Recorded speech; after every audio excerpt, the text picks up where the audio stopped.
Bonjour à tous et à toutes. Aujourd'hui, on se retrouve pour une nouvelle vidéo d'achat hebdo.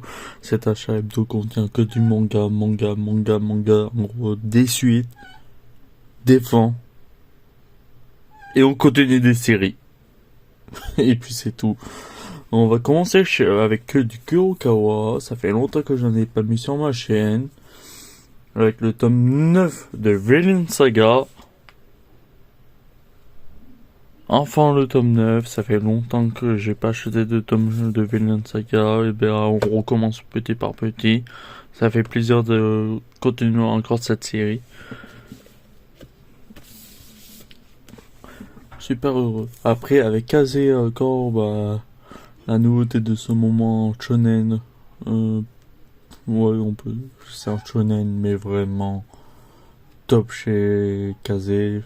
On appelle ça Keiju Number 8 avec le tome 3.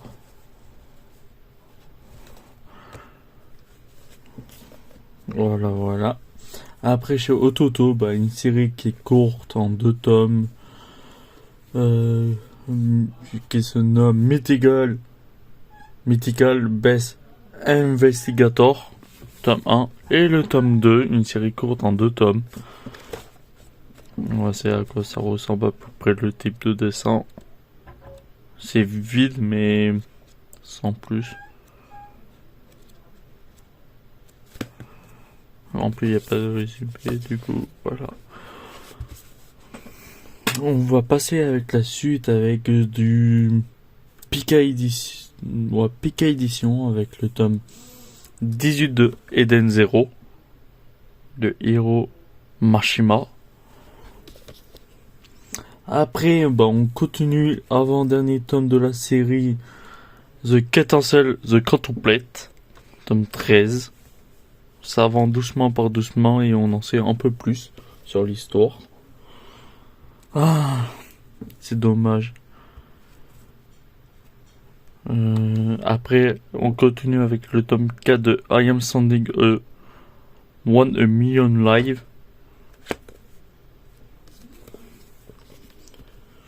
Une très bonne série, mais les covers ne donnent pas tellement envie, mais la série elle est cool. Après, on continue avec la suite, avec le top 6 de A Journey Beyond et Even. Excellente série, je vous la conseille. Après, chez Panini, il y a un seul volume, et c'est la suite de Trinity Seven, avec le top 23. Moi, je la trouve géniale cette série depuis le temps que j'attendais la voir. Ouais, ça fait un bon moment. Et après, fur et à mesure, j'attendais, voilà. Maintenant, boum. Et on continue avec du Glénat, avec une suite de Dragon Ball Super, avec son volume 9. Et également, je me suis procuré également avec son volume 10. Et après, on continue avec un beau petit type Isekai, mais pas vraiment Isekai comment on peut dire, c'est plutôt un jeu vidéo. Je sais pas comment on peut dire. Ouais, on peut... Comme un MMO, mais type Isekai mélangé avec comme Sword Art Online. Shangri-La Frontière. Tome 3 chez Glénat. Je suis enfin hypé par cette série, mais depuis longtemps. Je suis bien content de l'avoir.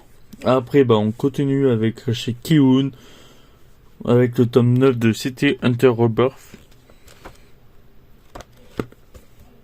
D'ailleurs, faut vraiment que je me mette à jour sur City Hunter normal en parfaite édition chez Panini. Mais bon. Golden Kamuy, ça fait longtemps. Avec son tome 17. Après, on va passer chez Doki Doki, la dernière maison d'édition qui est présente sur cette vidéo.